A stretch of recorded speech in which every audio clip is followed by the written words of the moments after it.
¿Cómo les va, queridos estudiantes? Bienvenidos a una nueva clase de estudios sociales. El día de hoy vamos a revisar un nuevo tema, un tema muy interesante, que es acerca de las personas con capacidades diferentes. Especialmente vamos a revisar la situación de estas personas con discapacidad en el Ecuador y sus posibilidades de inclusión y participación productiva en la sociedad. Como siempre, les da la bienvenida la profe Gaby. Comenzamos. Vamos a reflexionar en torno a las siguientes preguntas. ¿Qué pueden decir acerca de las capacidades diferentes? ¿Conocen a alguien que las tenga? ¿Las han experimentado en sus familias? Analicemos.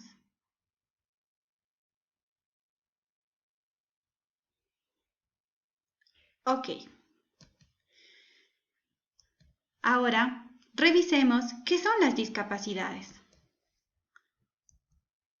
La discapacidad es una deficiencia que significa la pérdida o anomalía de una estructura o función psicológica, fisiológica o anatómica.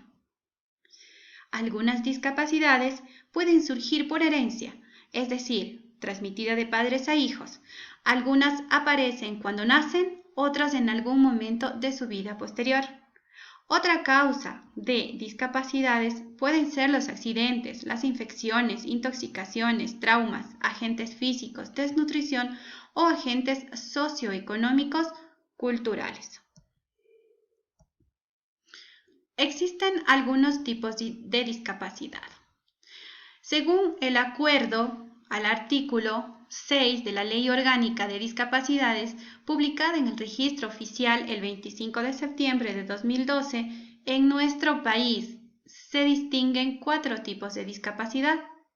Tenemos primero el de discapacidad física, el de discapacidad mental y psicológica, el de discapacidad intelectual, el de discapacidad sensorial.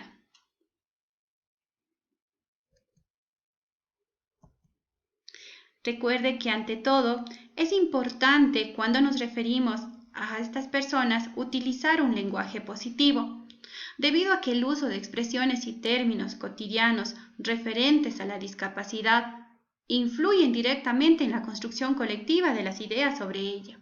De allí la necesidad, mis queridos estudiantes, de emplear las palabras adecuadas para referirnos a la discapacidad, sin caer en expresiones discriminatorias u ofensivas. Muchas veces escuchamos algunas palabras ofensivas, agresivas, por ejemplo, patojo, para referirnos a aquella persona que tiene discapacidad física y que anda en silla de ruedas o utiliza silla de ruedas. O le decimos pobrecito cuando vemos a un niño que tiene síndrome de Down. O le decimos visco a aquella persona que tiene discapacidad visual. O chunchito a aquella persona que tiene discapacidad intelectual. Todas esas palabras son incorrectas, no es un lenguaje positivo. El lenguaje positivo que debemos usar siempre, mis queridos estudiantes, es cuando nos vamos a referir, tenemos que utilizar persona con discapacidad. Jamás utilizar los otros términos que antes mencioné porque son ofensivos. ¿Sí? Recuerde, siempre referirnos utilizando el término persona con discapacidad. ¿Por qué? El término persona permite enfatizar, en primer lugar, que se trata de una persona y como tal sujeta a los mismos derechos y dignidad de todo ser humano, y luego con discapacidad, con lo cual se llama a la reflexión sobre la existencia de condiciones específicas que tienen dichas personas y que requieren atención, reconocimiento y apoyo por parte de la sociedad. Recuerde siempre referirnos, por favor, utilizando un lenguaje positivo. ¿Y cuál es ese lenguaje positivo que vamos a usar? Persona con discapacidad. ¿Cuál es la situación en nuestro país? Hemos revisado y tomado algunos apuntes del texto de estudios sociales del 7º año y revisamos o encontramos lo siguiente. En el año 2004 en el país existían 1.608.334 personas, que corresponden al 12,14% de la población total que tenían algún tipo de discapacidad. En el periodo 1996 y 2007, cerca de la mitad de las discapacidades eran de tipo físico, seguidas por las de tipo intelectual. Luego estaban las auditivas y las visuales, que tenían menor proporción.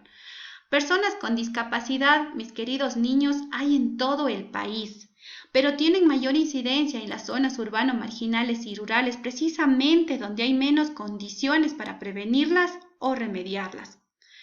En nuestro país no existía un sistema de intervención oportuna para apoyar tanto a la familia como a estas personas.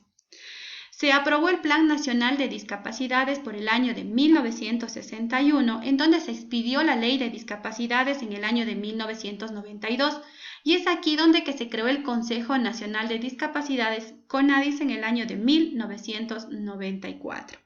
Con esto se busca desarrollar un sistema de prevención de discapacidades, ampliar la cobertura, mejorar la calidad de los servicios de atención a las personas y lograr la integración y participación plena de estas personas en el desarrollo social, cultural, político y económico del país.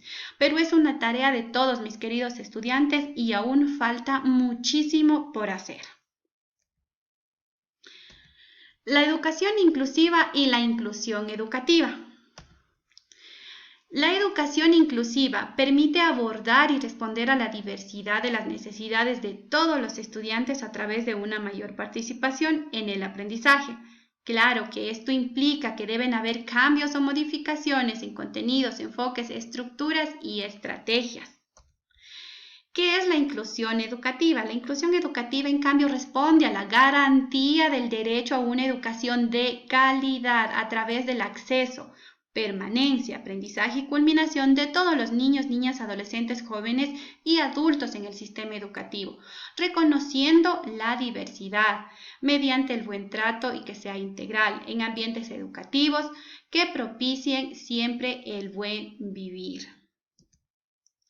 Finalmente, luego de haber revisado un poquito sobre este tema, siempre es importante reflexionar, mis queridos estudiantes, y analizar desde su persona qué es lo que está haciendo, cuál es su aporte para poder ayudar a que todas estas personas con discapacidad puedan y accedan y gocen de todos los derechos como lo hace usted. ¿Sí? Entonces, la tareita para hoy va a ser la siguiente. Vamos a elaborar un acróstico con la palabra inclusión. Pero usted tiene que asegurarse que, conforme vaya escribiendo el mensaje, en una de estas partecitas haya, ¿sí?, un interesante mensaje sobre la inclusión educativa.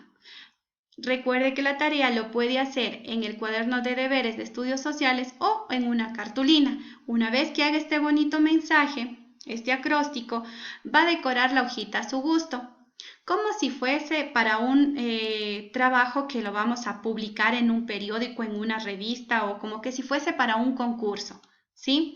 Entonces lo vamos a hacer muy bonito. Lo que sí le voy a pedir de favor, no copiar de la web. Tratemos de hacerlo nosotros mismos, por nuestra cuenta. Busquemos algunas ideas y va a ver que a usted imaginación y creatividad le sobra. Un abrazo, mis queridos estudiantes. Esta es nuestra tareita para el día de hoy.